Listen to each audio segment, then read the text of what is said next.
여러분, 어제 지하철에서 이런 일이 있었습니다. 한 노인이 자리에서 일어나려다 휘청거렸고 옆에 있던 젊은이가 반사적으로 부축했습니다. 고맙다는 인사도 받기 전에 그냥 자연스럽게요. 아무도 보지 않았고 SNS에 올릴 것도 아니었는데 말이죠.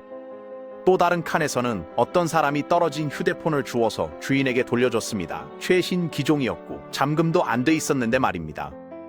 우리는 매일 이런 선택의 순간을 마주합니다. 이기적으로 행동할 수도 있는데 그러지 않죠. 왜일까요? 2300년 전 맹자는 전쟁과 배신이 난무하던 시대에 놀라운 주장을 했습니다. 인간은 태어날 때부터 선하다.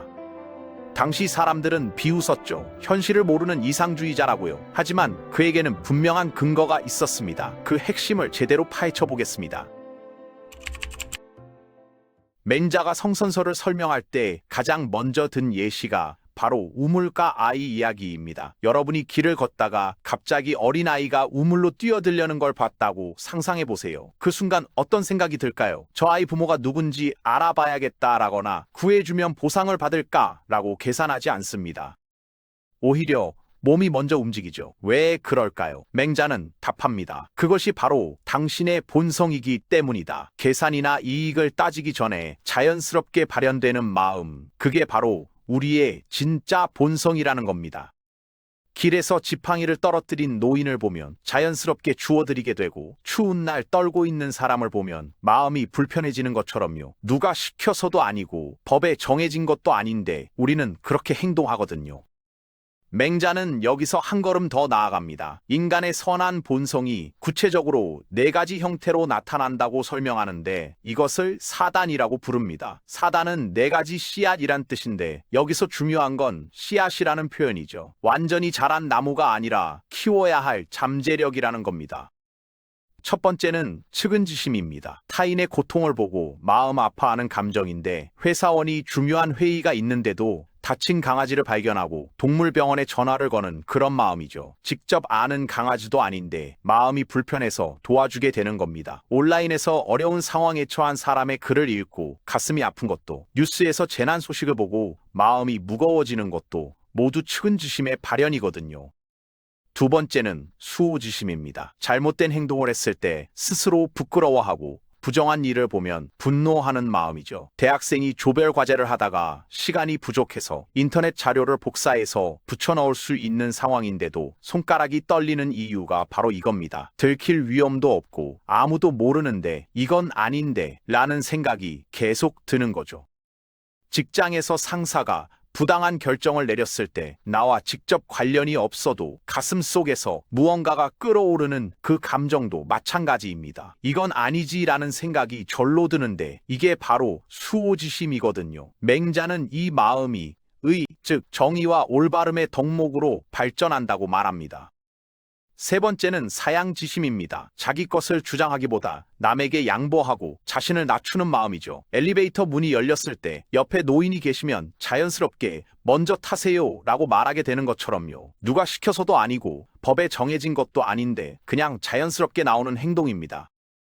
회사 회식 자리에서 자기가 좋아하는 음식이 나왔는데 옆 동료도 좋아한다는 걸 알면 먼저 드세요 라고 권하게 되고, 팀 프로젝트가 성공했을 때 자기가 가장 큰 공을 세웠어도 다들 열심히 해주셔서요 라고 답하는 그런 마음이거든요. 현대 사회는 경쟁 사회라서 양보하면 손해라고 생각하기 쉽지만 맹자는 이 양보하는 마음이야말로 즉 질서와 예의의 덕목으로 발전한다고 말합니다. 네 번째는 시비지심입니다. 무엇이 옳고 무엇이 그른지 판단할 수 있는 능력인데 온라인에서 터무니없는 가짜뉴스를 봤을 때 순간적으로 이건 좀 이상한데? 라는 생각이 드는 게 바로 이겁니다. 친구가 어차피 아무도 안 보는데 신호등 무시하고 건너가도 괜찮지 않아? 라고 말할 때 그래도 그건 아니지 라고 생각하는 것도 마찬가지죠. 들키지 않는다고 해서 잘못된 행동이 정당화되는 건 아니라는 걸 우리는 본능적으로 알고 있거든요. 맹자는 이 시비지심이 즉 지혜의 덕목으로 발전한다고 말합니다. 여기서 가장 중요한 부분이 나옵니다. 맹자는 이 네 가지 마음을 가지지 않은 사람은 인간이 아니다라고 단언합니다. 좀 과격하게 들리죠? 하지만 맹자의 의도는 명확합니다. 모든 인간은 태어날 때부터 이 네 가지 마음의 싹을 가지고 있다는 겁니다. 예외가 없어요. 남녀노소, 빈부귀천을 막론하고 누구나 가지고 있다는 거죠. 그런데 여러분은 이렇게 반문할 수 있습니다. 하지만 악한 사람도 있잖아요? 맞습니다. 세상에는 정말 악한 짓을 하는 사람들이 있거든요. 맹자의 답은 이렇습니다. 아니다. 그들에게도 사단은 있다. 다만 그것을 잃어버렸거나 키우지 않았을 뿐이다. 비유를 들어볼까요? 모든 사람은 건강한 몸을 가지고 태어납니다. 하지만 잘못된 식습관, 운동 부족, 스트레스 등으로 병이 들 수 있죠. 그렇다고 해서 인간은 태어날 때부터 병든 존재라고 말하지는 않습니다. 마찬가지로 모든 인간은 선한 본성을 가지고 태어나지만 잘못된 환경과 교육으로 그것을 잃어버릴 수 있다는 겁니다.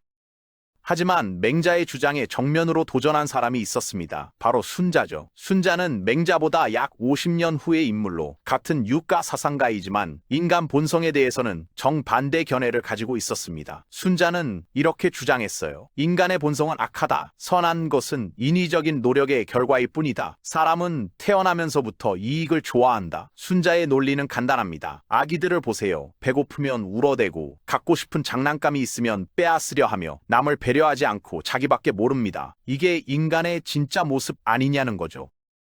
유치원 놀이터를 상상해 보세요. 두 아이가 있고 놀이터에 장난감이 하나 있습니다. 두 아이 모두 그 장난감을 갖고 싶어 하는데 어떤 일이 벌어질까요? 먼저 본 아이가 독차지하려 하고 다른 아이는 빼앗으려 하며 다툼이 벌어집니다. 선생님이 나눠서 놀아야지라고 말하기 전까지 아이들은 자기 것만 챙기려 하거든요. 순자는 말합니다. 이게 인간의 본성입니다. 이기심이 근본이고 나눔과 배려는 후천적으로 배운 것일 뿐입니다. 그렇다면 순자가 맞는 걸까요? 맹자라면 이렇게 반박했을 겁니다. 순자가 말하는 것은 인간의 욕망이지 본성이 아니다. 배고픈 것, 성적 욕구, 편안함을 추구하는 것, 이것들은 생물학적 욕구일 뿐이다. 맹자의 핵심은 이겁니다. 인간에게는 동물적 욕망도 있지만 동시에 그것을 넘어서는 도덕적 감성도 있다는 것이고 진정한 인간의 본성은 후자에 있다는 거죠. 한 사람이 사흘째 굶고 있는데 눈앞에 빵이 있습니다. 그건 옆에 있는 노숙자의 것입니다. 욕망대로라면 빼앗아 먹어야 하는데 대부분의 사람들은 그렇게 하지 않습니다. 배는 고프지만 다른 사람의 것을 빼앗는 게 옳지 않다는 걸 알거든요. 흥미롭게도 현대 심리학은 맹자의 주장을 뒷받침하는 연구들을 내놓고 있습니다. 한 연구팀이 18개월 아기들을 대상으로 실험을 진행했는데 연구자가 일부러 물건을 떨어뜨렸을 때 대부분의 아기들이 기어가서 물건을 주워줬습니다. 아무도 시키지 않았고 보상도 없었으며 심지어 말도 제대로 못하는 나이인데 말이죠. 또 다른 연구에서는 생후 6개월 아기들에게 인형극을 보여줬는데 한 인형은 다른 인형을 도와주고 다른 인형은 방해하는 내용이었습니다. 아기들은 압도적으로 착한 인형을 선택했거든요. 이것은 인간에게 태어날 때부터 타인을 돕고 협력하고 옳고 그름을 구분하는 능력이 있다는 걸 의미합니다. 맹자의 성선설이 왜 중요할까요? 이것은 인간과 사회를 어떻게 바라볼 것인가에 대한 근본적인 관점의 차이를 만들기 때문입니다. A회사는 직원들은 본래 게으르고 이기적이다. 감시하지 않으면 일 안 한다고 생각하며 CCTV를 곳곳에 설치하고 엄격한 규칙으로 통제합니다. 반면 B회사는 직원들에게는 책임감과 도덕성이 있다. 믿고 맡기면 최선을 다한다고 생각하며 자율성을 부여하고 신뢰를 바탕으로 운영합니다. 어느 조직이 더 건강하고 생산적일까요? 성선설은 인간이 변할 수 있다고 믿습니다. 아무리 나쁜 행동을 한 사람이라도 본성은 선함으로 적절한 환경과 교육이 주어지면 다시 선하게 돌아올 수 있다는 거죠. 한 중학교에 문제아로 소문난 학생이 있었는데 한 선생님은 맹자의 성선설을 믿었습니다.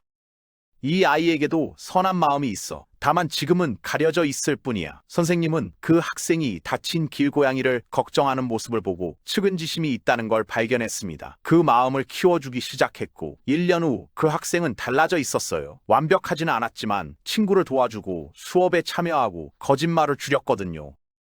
그렇다면 우리는 어떻게 살아야 할까요? 맹자는 명확한 답을 줍니다. 사단을 키워라. 측은지심을 키우려면 직접 사람들을 만나세요. 자원봉사를 하든 이웃과 대화를 나누든 화면이 아닌 실제 사람의 눈을 마주치세요. 그 순간 측은지심이 깨어납니다. 매일 한 가지 작은 도움을 실천하는 것도 좋습니다. 엘리베이터 문 잡아주기, 길 안내해주기, 짐 들어주기처럼 작지만 이런 행동들이 측은지심을 키우거든요. 수호지심을 키우려면 매일 잠들기 전 오늘 한 행동을 돌아보세요. 오늘 내가 한 행동 중에 부끄러운 게 있었나? 작은 거짓말, 무례한 말, 부당한 행동을 인정하고 반성하는 거죠. 자신만의 도덕적 원칙을 세우고 그것을 지키세요. 부당한 일을 봤을 때 침묵하지 마세요. 그건 아닌 것 같아요. 라고 말하는 용기가 수호지심을 키웁니다. 사양지심을 키우려면 하루에 한 번 의도적으로 양보하세요. 처음에는 어색하지만 습관이 되면 자연스러워집니다. 성공했을 때 혼자 차지하지 말고 우리가 함께해서 가능했어요 라고 진심으로 말하세요. 매일 3가지 감사한 일을 찾는 것도 좋습니다. 감사는 겸손의 시작이거든요. 시비지심을 키우려면 들은 정보를 그대로 받아들이지 말고 정말 그럴까? 근거는 뭐지? 라고 질문하세요. 한쪽 의견만 듣지 말고 반대 의견도 들어보세요. 그래야 진정한 판단이 가능합니다. 상황이 아니라 원칙으로 판단하세요. 맹자는 사단을 키우면 호연지기가 생긴다고 했습니다. 호연지기는 도덕적으로 떳떳할 때 생기는 당당함입니다. 한 직장인이 상사로부터 이 보고서 수치 좀 조작해서 내봐 라는 부당한 지시를 받았을 때 사단을 키워온 사람은 차분히 죄송하지만 그건 할 수 없습니다. 그것은 옳지 않습니다 라고 말할 수 있습니다. 두렵기는 하지만 마음은 떳떳하거든요. 호연지기가 있기 때문입니다. 성선설은 일상의 작은 순간순간에서 실천할 수 있습니다. 출근길에, 지하철에서 노약자에게 자리 양보하고, 직장에서 동료의 실수를 솔직히 지적하고, 집에서 가족의 하루 이야기를 진심으로 듣고, 잠들기 전에 오늘 도움 준 사람들에게 감사하는 것처럼요. 이런 작은 실천들이 쌓이면 사단이 자라고 호연지기가 생기며 결국 나은 사람이 됩니다. 맹자의 성선설은 우리에게 희망을 줍니다. 자신을 믿으세요. 여러분 안에는 선한 본성이 있습니다. 타인을 믿으세요. 다른 사람들도 마찬가지입니다. 측은지심, 수호지심, 사양지심, 시비지심, 이 4가지 마음을 의식적으로 키우세요. 옳은 일을 하세요. 떳떳하게 사세요. 그러면 자연스럽게 당당함이 생깁니다. 주변 사람들과 함께 선한 본성을 키울 수 있는 환경을 만드세요. 쉽지 않을 겁니다. 세상은 때로 여러분의 선함을 시험할 것이고 이기심이 유리해 보이는 순간도 있을 거예요. 하지만 기억하세요. 단기적으로는 손해처럼 보여도 장기적으로는 여러분의 선한 본성이 가장 큰 자산입니다. 떳떳한 만큼 큰 힘은 없고 호연지기만큼 강한 무기는 없습니다. 오늘부터 시작하세요. 작은 것부터요. 한 사람에게 친절하기, 한 번 양보하기, 한 번 정직하기처럼요. 그 작은 실천들이 모여 사단을 키우고 호연지기를 만들고 결국 여러분을 더 나은 사람으로 만들 것입니다. 맹자가 2300년 전에 던진 질문을 다시 한번 받아보세요. 당신 안에 있는 선한 마음 느껴지시나요? 그것을 키울 준비가 되셨나요? 답은 여러분 안에 있습니다. 그리고 그 답은 이미 선합니다.